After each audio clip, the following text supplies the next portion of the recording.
girls were attacked, villagers catch a massive crocodile.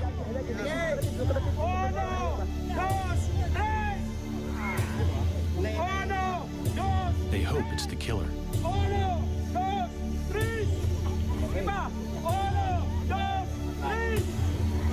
All night long, they struggle to haul it back to the village.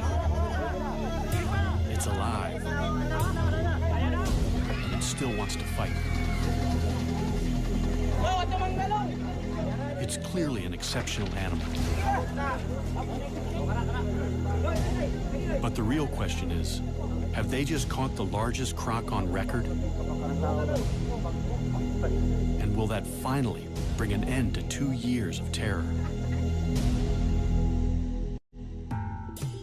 The Agusan Marsh lies on the island of Mindanao in the southern Philippines. It's an almost pristine wetland the size of the city of Chicago. At the southern end lies Lake Mihaba. The enormous network of lakes, rivers, and marshland is an ideal habitat for crocodiles. People live here for the same reason as the crocs. The fishing is good. Some build their houses floating right on the water.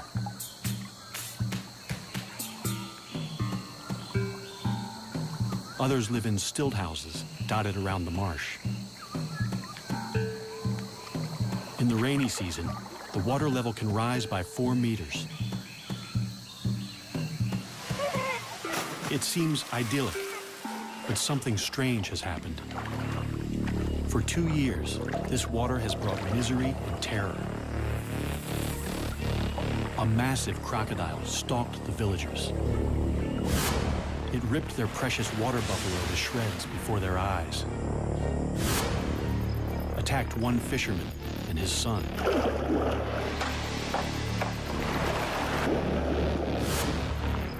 and snatched another man from his boat to eat him alive.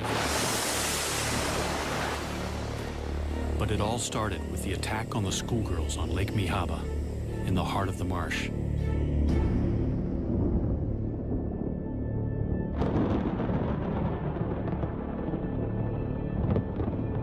It's 6 o'clock, already nightfall. 11-year-old Rowena Ruiz and her friend Echel Rodrigo are heading home from school. Fisherman Roy Dagas follows right behind.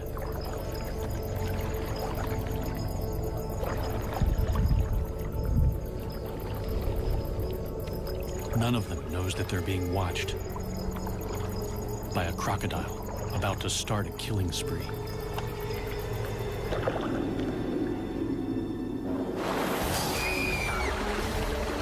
Sitting up front, Rowena never sees it coming. Roy saves Echel from what looks like a monstrous crocodile. But Rowena is decapitated. Seeing her head in the crocodile's mouth was disgusting. Later on, we found her body covered with banana leaves. It was really smelling bad. Rowena's dugout canoe still bears the scars of the attack. This is Rowena's boat, and these are the bite marks left by the crocodile. Here, here, and here. What kind of monster can bite through solid wood? The culprit is a saltwater crocodile, or salty. They're the largest of all living crocodilians, typically reaching 4 to 5.5 meters.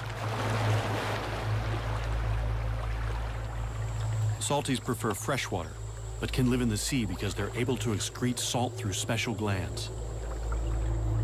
They've spread thousands of kilometers across the ocean to colonize lands from India to Australia. Salties have been hunted to the brink of extinction in much of Southeast Asia for their fashionable and highly sought-after hides. They also have the strongest bite of any animal.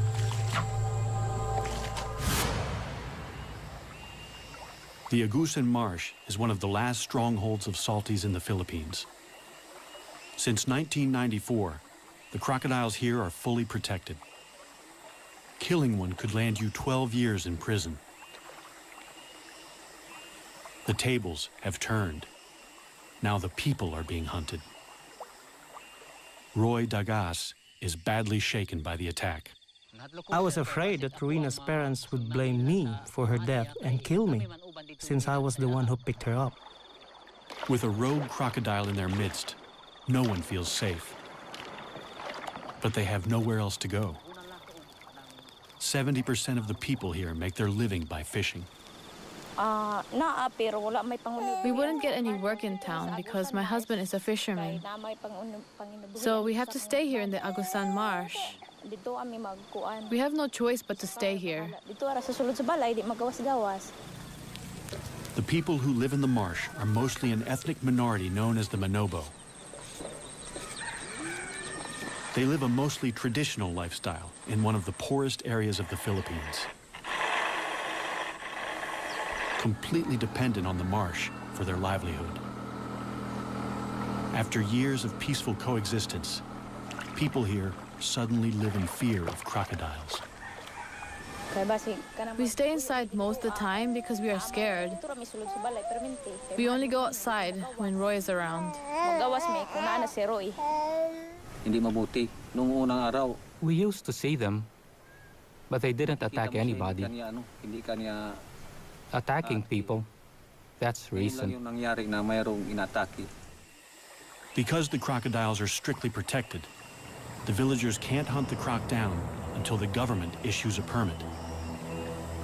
Meanwhile, children go to school, and the men still have to go out fishing to feed their families.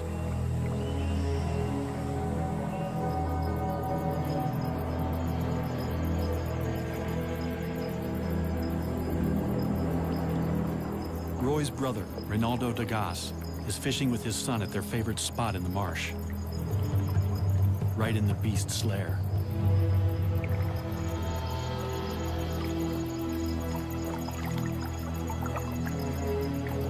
Fishing from the low-sided canoe, they're sitting ducks when the monster croc attacks.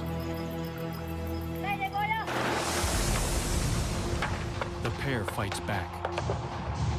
I hit it on the side of its head with my paddle. Then it bit the side of the boat. It was very close. They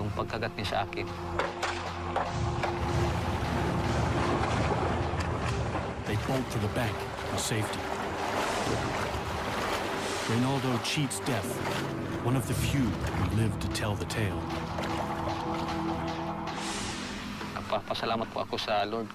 I thank the Lord for saving me that night, or I would have been dead meat. Just downriver from Lake Mihaba lies the village of San Marcos, population 1,075. The village has no electricity or running water. It's the main base for the Manobo, including people who live in floating houses and retreat here in the rainy season. Rudy Ayala is the chieftain of this area. Ang pinakadako nga hulga sa buaya. The biggest threat to crocodiles here is the growing number of people moving into the crocodiles' territory, competing with them for food and space. Competition for fish in the lake could be causing the big croc to seek out new food. In San Marcos, it's found a ready supply. The people throw their garbage, including animal carcasses, in the water. The crocodile has been spotted in the river that runs through the village. Rudy lays down the law. The advice is simple. Don't lure the crocodile into the village with easy meals. It seems to work. There are no further attacks near San Marcos. Instead, the crocodile sets off in a different direction. It's been spotted 5 kilometers south of Lake Mihaba, and it's about to kill again. Nueva Era is a remote village set back from the marsh. The small stream that flows through it is the sole source of water for 1,300 residents. A 15-meter wooden bridge is the only safe crossing, especially now that the croc is in their creek. It's a long way from home, having swum through a network of rivers and creeks to reach the village from Lake Mihaba.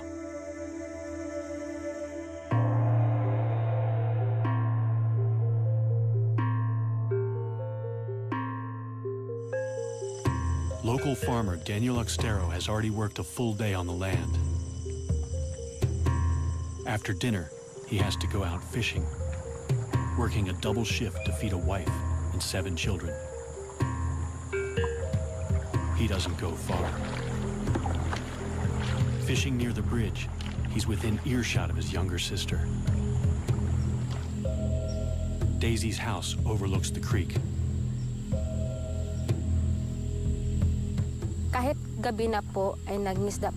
Even though it was dangerous to be on the creek at night, Daniel had to go fishing so he could buy rice the next day and feed his family. Without knowing it, Daisy hears her brother's final moments. The night that Daniel disappeared, at about 9 p.m., it was dead quiet in the village. I felt like I was the only one awake. Then the dog started to bark angrily. Mga tahol ng aso, parang galit na galit ang mga aso. And then I heard splashes in the water. Very loud splashes. Malapit sa ilog namin na napakalakas na palo.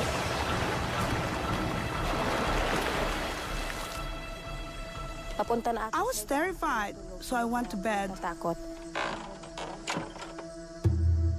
At kinaumagahan, The next morning, one of our relatives came to tell me that Daniel had gone missing. Daniel na hindi nakauwi.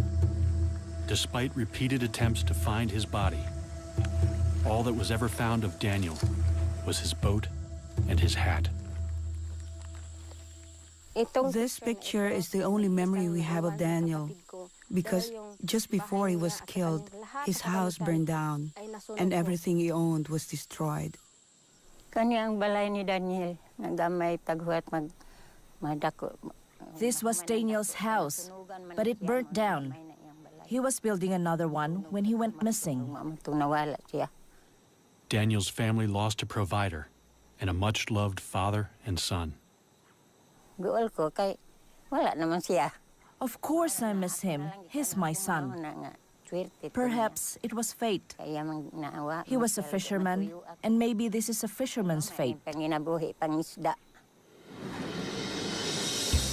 The fate of Daniel's killer is also sealed. The government in Manila has finally issued a permit to hunt down the rogue crocodile. As long as it's taken alive. There's only one man for the job.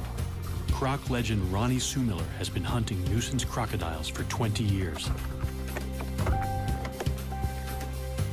This will be his most dangerous mission yet. Members of Daniel's family are eager to show Ronnie to where the attack happened. I really want them to catch that crocodile because I want to see if it ate my brother. I am scared of the big crocodile. Para sa mga buhaya, We're especially afraid for the children. There are lots of children here. bata. The children don't swim here anymore, but they're in great danger anytime they come close to the creek. The water's edge is a favorite hunting ground for crocodiles. They're ambush predators. It's a strategy honed over millions of years. By lowering their heart rate to 2 beats per minute, they can stay submerged for an hour without breathing, waiting for prey to stray into the strike zone. The attack is sudden and fast. Death can be slow. Crocodile teeth are not for chewing. They're for holding the prey, while the croc uses brute strength to rip it to pieces. They spin to tear off chunks from large prey, the infamous death roll. Smaller prey is shaken to pieces. Ronnie's plan is to use the croc's own preferred hunting strategy to capture it.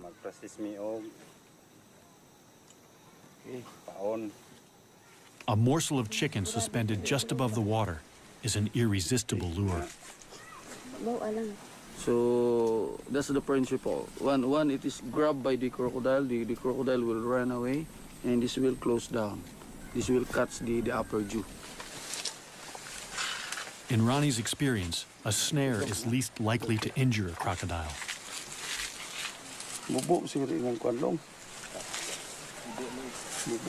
So, this is a hard job because you have to make sure that it's we have to capture it alive. Ronnie posts a sentry in a nearby treehouse. Now, it's a waiting game.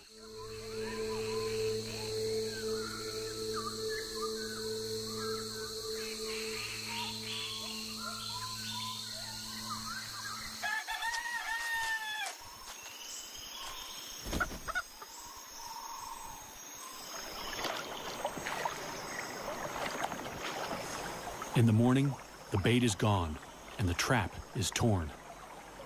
A crocodile has done the impossible, snapped the steel cable, and escaped. The cable snapped. I think we're dealing with a much bigger crocodile than we expected. Ronnie sets more traps.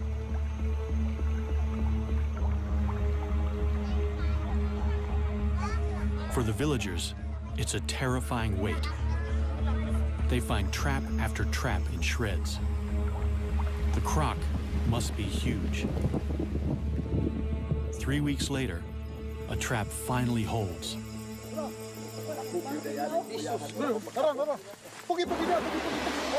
This time, they've got it.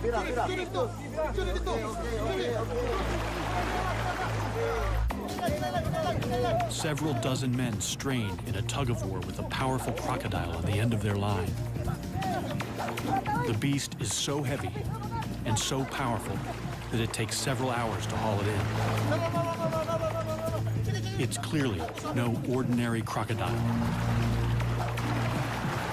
But it's only when they finally land it that they realize exactly what they're up against.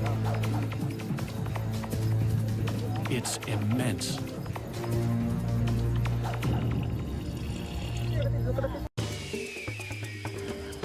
This show was created for you and your family to watch together. Welcome to Nat Geo Wild.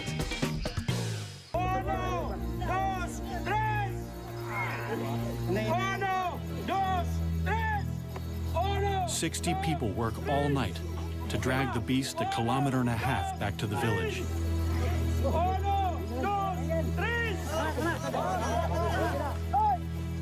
It's over a ton of muscle, power, and killer instinct.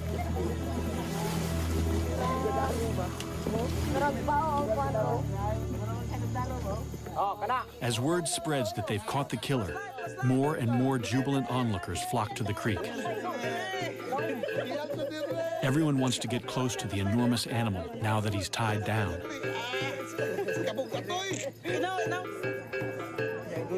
There's plenty of fight left in the croc.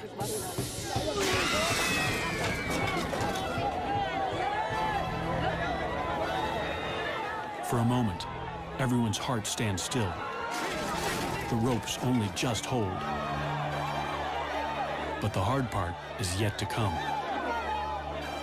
They have to transport the enormous reptile 11 kilometers to a purpose-built tourist park at Consuelo, near the main road. The problem is, the road to the park is on the other side of the creek. And the only bridge is far too rickety and narrow.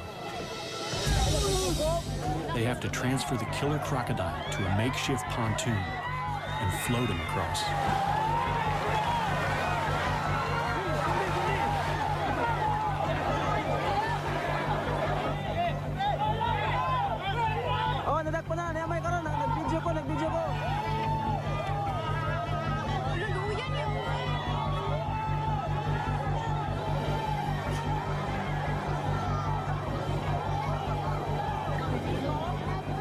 Finally, after they struggle for 24 hours, victory.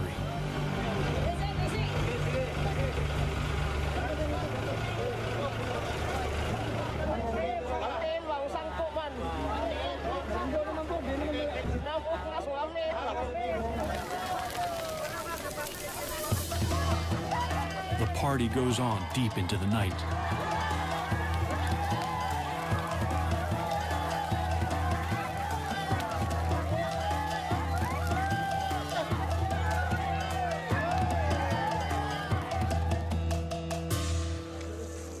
Morning finds the monster the star attraction at the Echo Park. Its pond was initially going to be a swimming pool for children. It's clearly a male. He weighs more than 1,040 kilos. Female salties rarely exceed 160 kilos and grow no more than 4 meters. This guy looks to be over 6. They call him Lolong. Lolong could get them into the Guinness Book of Records. They finally get a good look at him, but the villagers have second thoughts about whether this is the killer croc. That's not the right one, is it? No, it's too small. In the cold light of day, they say that no matter how big he is, he's just too small to be the killer.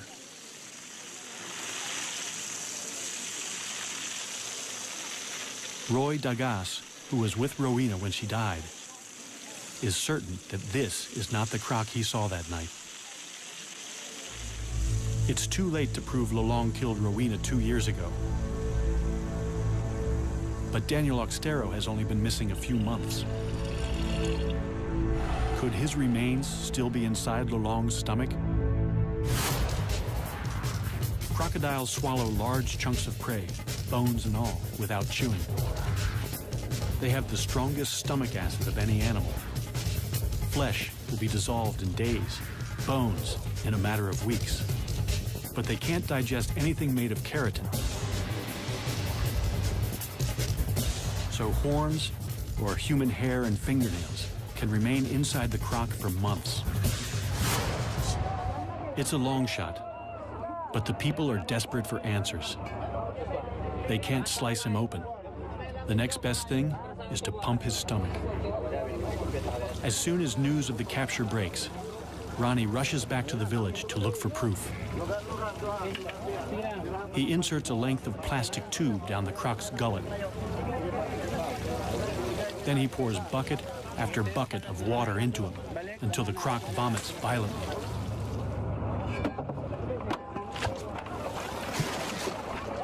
Ronnie doesn't find any human remains. The stomach pumping is inconclusive. It's possible they didn't get everything out, or that Lolong had coughed up a hairball before they caught him. It's also possible that another giant crocodile killed Daniel, and that it's still out there. Life is returning to normal on the island of Mindanao, but it's not safe to go back in the water. Giant crocodile sightings continue even after the capture of the monster croc Lolong. Ronnie Sumiller is called back for duty. I am going back to capture the big crocodile, bigger than Lolong, because the villagers are endangered. Lolong could have taken to the creeks because a more aggressive male chased him out of the lake. It's a frightening prospect. The first place to look is Lake Mihaba in the heart of the marsh. Agusan's crocs are notoriously shy, so the best chance of finding it is at night. We are going to Lake Mihaba to spotlight and hopefully to see large crocodiles. With a local guide, he ventures into the crocodile's world at the most dangerous time. Every attack so far has occurred at night. It's dangerous. to do this in this lake because of the presence of the large crocodile. But using flashlight, normally they will not attack. They're not alone. There are hundreds of crocodiles all around them.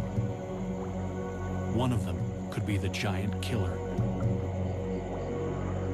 In this lake, it could be 2 or 3 large crocodiles. Could be as large as lolong, maybe 20 feet. They see lots of smaller crocs.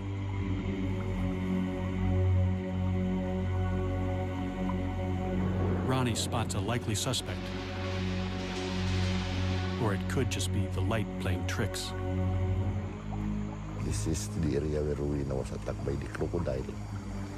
So the boat was capsized. They don't want to be the next victims, so Ronnie calls it a night. Then he gets another break in the case. Near Nueva Era, he hears of a rare sighting of a giant crocodile in broad daylight. He misses it by only hours. Hello. Hello. Did you see a crocodile over here? Yes, at about 11 o'clock. So, this is where its head was positioned? Yes, with its shoulders over here. How big do you estimate its head was? It was huge, and he had his mouth open like this. With a stick, Ronnie measures where the head was, so he can estimate the croc's total length. I've never seen a crocodile like this. He is almost 40 feet, I should say. It's really a huge crocodile. Even for a skeptic, it's scary to imagine the croc that hauled out here. Then Ronnie discovers that this is not the first time that someone has reported a 12-meter croc around Nueva Era. A few months ago, Javar Abdul saw a colossal crocodile take down his prize water buffalo, or carabao. Imagine the croc that could take down one of these. A fully grown carabao weighs almost 500 kilos. Losing an animal like this is like losing a tractor. They are our livelihood. We use them to plow the fields and to haul logs. It was a huge loss for me because it was the only carabao I had. The monster dragged the massive carabao downstream, but got stuck under the bridge, so Javar got a good look at the culprit. So why couldn't the croc pull the carabao under the bridge? The water level was too high, so the legs of the bridge were blocking it.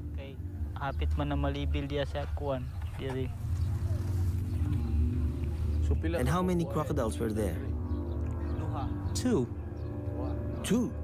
Were they different sizes? Yes, a big one and a smaller one. Then he drops a bombshell. The smaller one was Lolong. How big do you estimate the big one was? I estimate more or less from that point over there to the far side of the bridge. Okay, let's measure that. Instead of one giant croc chasing another out of Lake Mihaba, it seems 2 giant crocs were feeding together. And the second one was even bigger than Lolong. Wow! 12 meters, ang taas. Oh, dako gyud nga buhaya kay 12 meters man. Ronnie now has 2 sightings of a croc even larger than Lolong, the one they captured. And no incriminating material in Lolong's stomach. So another croc could be responsible. Good news. An expert is on his way to measure Lolong and see if he's a contender for the world's largest croc. Dr. Adam Britton is the go-to guy for crocodiles for the Guinness Book of World Records. He certified the current record holder only a few months ago. At 5.5 meters, Australia's Cassius Clay is the world's largest captive crocodile. Lolong could be bigger. Nothing can prepare Adam for what he's about to see. Here we go, Adam. Let's So see this Lolong. is Lolong. Yep. Oh my God. Oh, he's absolutely huge.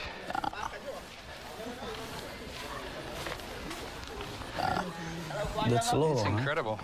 Yeah. So really huge. I think he's the biggest crocodile I've ever seen. To qualify for the Guinness record, Adam has to ensure Lolong lies perfectly flat and dead straight. So how do you measure a giant man-eater? It would be good to do it actually down the crocodile's back. Very carefully. I'm actually going to inject him with 2 different drugs. One is a muscle relaxant, and the other one is Valium. So he'll actually, hopefully, be quite happy while we're measuring him. While he's under, Lolong is in danger of overheating, so he must be constantly hosed down. Adam has never sedated a crocodile this big before, and he's not sure how long it will take. But it's a large crocodile, and it's going to take a long time. Relative to how long it normally takes, it's going to take a long time for this drug to actually take effect. First, he has to get the needle into the monster croc. Adam gets dangerously close to the largest salty he's ever seen. So yeah, Ronnie, if you can keep a close eye on him. Yep. You see, he's got his left legs backwards, so he's still quite relaxed. But look for any signs like he starts to lift himself up or starts to move his head. This is now in a relaxed position. That's he's in a relaxed position right now. Yes, I can get out of the way quite easily, and I'm going to go that way if anything happens. Adam has nerves of steel, but Lolong reminds him who's the boss. He felt that.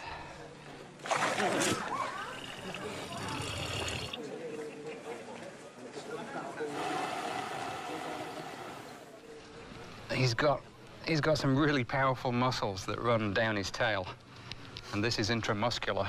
So I'm just gonna go between the scales here. You see, this skin is so soft, it'll just go straight in. If I were to try and get it through there, it's actually quite tough. Okay.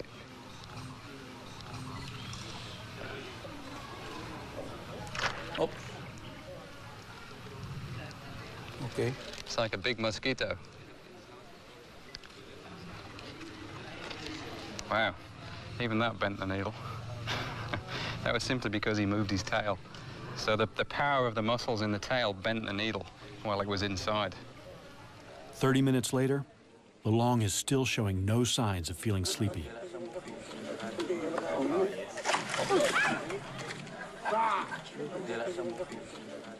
It's actually good. Every time he swings like this, then his blood is pumping. And the sedative that we put in will take effect more quickly. Okay. The sedatives are still showing very little effect. But Adam has drugged Lolong as much as he dares. Too much could kill him. They're going to have to shut those massive jaws by force. We have to remember that this crocodile is huge, it's enormously heavy, very powerful. Adam can't do it alone. He's going to need some help. We're going to use 6 people for this procedure. He's going to have, by the time we've finished here, he's going to have 2 ropes on his jaws. So one person on either side of his head is going to hold those ropes nice and tight. Then I'm going to jump on the back of his neck and push his head down. This is after I put a towel on his eyes. I'm going to get one person then behind me to help me keep weight on his chest, and then 2 more people on his back legs. And we're going to lift his legs up off the ground so that he doesn't have any leverage with those legs. And he's still going to be stronger than us, really. I mean, he's huge, incredibly powerful, strong crocodile. But it's amazing when you get on the back of the head, particularly, and you cover the eyes and you put pressure down there, they often give up. They'll just sit there and say, okay, do what you need to do. Fingers crossed, anyway. Ronnie rounds up 5 volunteers. They have to get in the pen with the giant crocodile and sit right on his back. Okay, let's go and test him first and see if that drug is taking any more effect.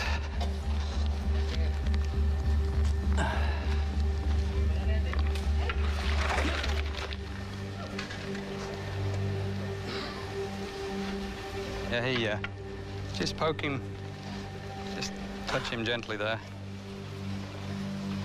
You see the way he tried to flick his head then?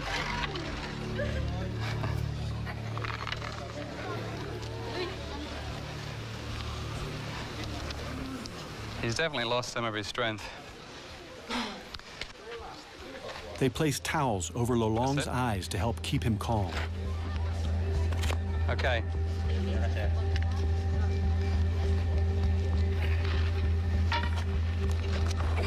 Holy mackerel.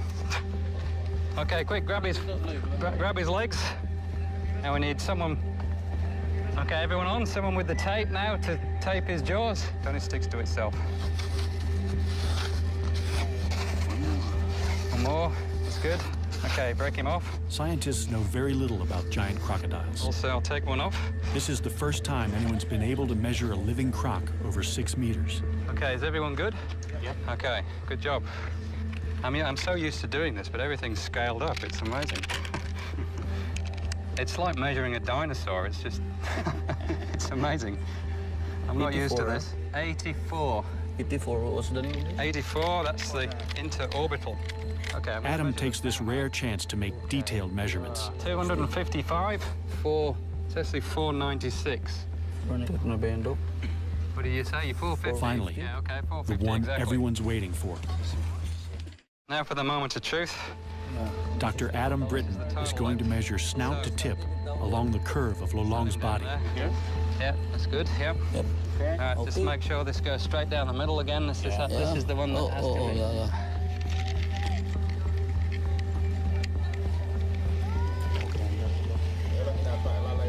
Can I get someone to hold this? 6170. 6170.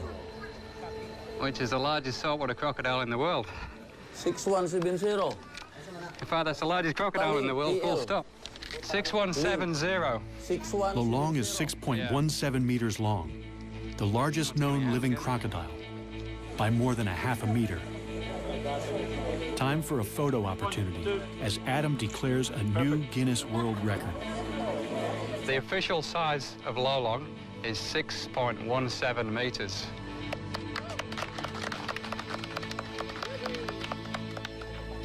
I'll give him a round of applause for that.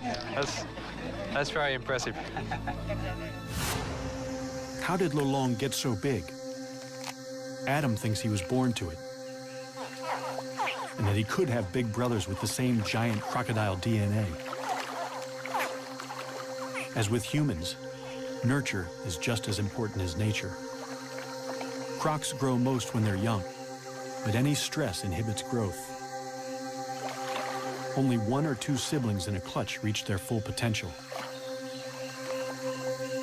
In his formative years, Lolong must have had plenty of food and few competitors. There were also far fewer people in the marsh to stress him out with their outboards and dynamite. Adam has what he's come for, but getting off again is almost as hard. Everyone from the back. We'll go backwards, all the way backwards, straight up. You last? Yes. And then I will come off and I will take the towel off. So what you need to do now is cut this tape, sorry. Everyone ready to go back? Go. Backwards. Keep going. Keep going. You too? Yeah. Okay, now you can... While Lolong is still a bit groggy, Adam can't resist the temptation to get his first really close look at the business end of a 6-meter croc. This is probably the most powerful set of jaws in the world, with teeth that'll make a meal of anything unfortunate enough to get too close. One thing that's interesting with these big crocs is the size and the shape of the head varies a lot. Lolong's is quite wide, so it's actually very interesting. He's got all these incredible gnarly ridges all the way down the front of his snout. But you look at his head and it's so flat and wide. Oh, and now he's opening his eyes to look at me. So, well, if he's looking at me, I'm going to move a little bit further out of range.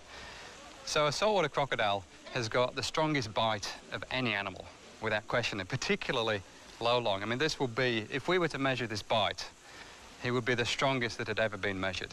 It's quite amazing. But if you're going to have such an incredibly strong bite, then the jaws have got to be strong enough so that they don't splinter when you bite down on something like a turtle, for example. And the whole shape of the crocodile's head is really designed to give it that strength so that it's reinforced. So if he bit down on something, then it's not going to escape. Which reminds me, I better step back before I actually test this myself. Lolong is now officially the world's largest crocodile. His newfound fame is a massive boon to the community's tiny economy. In just the first few months, he brings in over $11,000 from tourists. There's a thriving cottage industry of Lolong-related goods. Their once mortal enemy has become a source of pride. However, there is still no proof that Lolong killed anyone. The attacks probably started because more and more people are moving into the crocodile's territory. And crocs are smart. Once they're onto an easy meal ticket, they'll keep coming back.